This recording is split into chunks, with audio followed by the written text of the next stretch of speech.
हरे कृष्णा. आपल्या या छोट्याशा क्लिपमधील हे 4थं सत्र आहे. जिथं म्हणतायत 4थ्या श्लोकामध्ये कपिलदेव, जंतुर्वे भव एतस्मिन्यां मा योनी मनुव्रजे तस्यां तस्यास लभते निवृत्ती न विरज्यते. जीव जी योनी प्राप्त करतो त्या योनीमध्ये त्याला विशिष्ट प्रकारचे सुख मिळते आणि त्याला त्याच अवस्थेत स्थित राहण्याचा कधी तिटकारा येत नाही.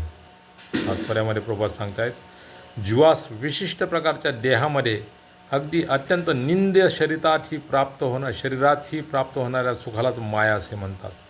उच्च श्रेणीच्या मनुष्याला नीच श्रेणीच्या मनुष्याचे राहणीमान पाहून कदाचित तिटकारा येईल, परंतु नीच श्रेणीचा मनुष्य बहिरंगा शक्तीच्या मायेच्या प्रभावामुळे आपल्या स्थितीमध्ये संतुष्ट असतो. म्हणजे एखादा गटारीत पडलेला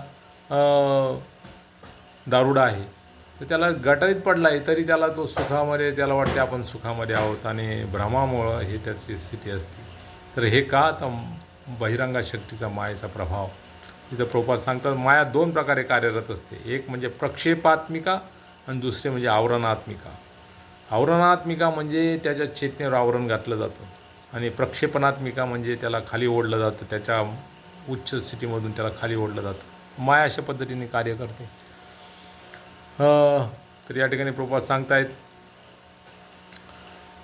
नीच स्तरावर किंवा कनिष्ठ योनीमध्ये चेतनेचा विकास इतका कमी असतो की जीव आपण सुखी आहोत की दुःखी आहोत हे देखील समजू शकत नाही. यालाच आवरणात्मिका म्हणतात.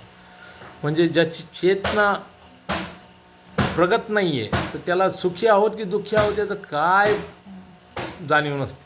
आणि इथं प्रभुपाद सांगताय, याकडे डुक्कर गाठारीत लोळतं आहे, विष्ठा खात आहे, पण तरी पण ते स्वतःला सुखी समजत असतं.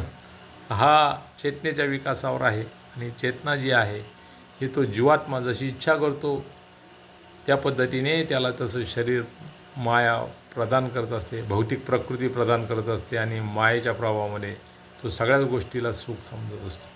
ती सगळी भ्रमाची अवस्था आहे. म्हणून आपण आपल्याला योग्य चेतनेमध्ये स्थित केलं पाहिजे. आणि जे शाश्वत आत्मा शाश्वत आहे, शरीर टेम्पररी आहे, या शाश्वत आत्म्यासाठी शाश्वत लाभ काय आहे, भलं काय आहे हे समजलं पाहिजे आणि भगवंतांच्या चरणाचा आश्रय घेतला पाहिजे. भगवंतांची भक्ती गंभीररित्या स्वीकारली पाहिजे मनुष्य जीवनात आणि सार्थक केलं पाहिजे मनुष्य जीवनाचं. हरे कृष्णा. धन्यवाद.